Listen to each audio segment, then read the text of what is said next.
കൗമാരക്കാരിലെ ബന്ധങ്ങളെല്ലാം പ്രണയമാണ്. Toxic relationship ഇഷ്ടപ്പെടുന്നവരാണ് ഇന്നത്തെ കൗമാരക്കാർ. കൗമാരക്കാരിൽ ശാരീരികമായിട്ടുള്ള വളർച്ചയോടൊപ്പം തന്നെ മാനസികമായിട്ടുള്ള വളർച്ചകളും ഉണ്ടാകുന്നുണ്ട്.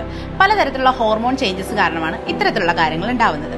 ഈ കൂട്ടരിൽ പലപ്പോഴും പ്രണയബന്ധങ്ങൾ ഉണ്ടാകാറുണ്ട്. പ്രണയം സാധാരണമാണ്, അതൊരിക്കലും തെറ്റല്ല.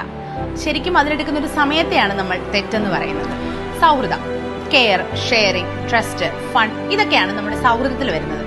എന്നാൽ പ്രണയബന്ധത്തില് ചിലപ്പോൾ നമുക്ക് തോന്നുന്ന അഗാധമായിട്ടുള്ള ഒരു സ്നേഹം, അല്ലെങ്കിൽ അവരില്ലെങ്കിൽ നമുക്കൊന്നിനും കഴിയില്ല എന്ന് തോന്നുന്ന ചില നിമിഷങ്ങൾ, ഇതൊക്കെയാണ് പ്രണയബന്ധത്തിൽ ഉണ്ടാകുന്നത്.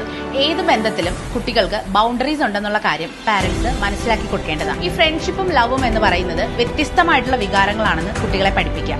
അതോടൊപ്പം തന്നെ പഠനവും വളർച്ചയും മുൻഗണന വയ്ക്കുക. ഒപ്പം കുട്ടികളുടെ പല ആക്ടിവിറ്റീസും എൻകറേജ് ചെയ്യാനായിട്ട് ശ്രമിക്കുക. മാതാപിതാക്കൾ ശ്രദ്ധിക്കേണ്ട കുറച്ച് കാര്യങ്ങളുണ്ട്. അതായത് ഇത്തരം സാഹചര്യത്തിൽ കുഞ്ഞുങ്ങളോട് ദേഷ്യപ്പെടാതിരിക്കുക, അവരോട് തുറന്ന് സംസാരിക്കുക, എന്തുകൊണ്ട് ഇങ്ങനെ പറയുന്നു എന്നതിനെ കുറിച്ച് വ്യക്തമാക്കി കൊടുക്കുക. വളർച്ചയുടെ കാലഘട്ടത്തിൽ ക്രഷ് എന്ന് പറയുന്നത് തെറ്റല്ല. അത് മനസ്സിലാക്കി ആരോഗ്യകരമായിട്ട് ചർച്ച ചെയ്യുമ്പോഴാണ് നമ്മുടെ ജീവിതത്തിൽ മാറ്റങ്ങൾ ഉണ്ടാകുന്നത്.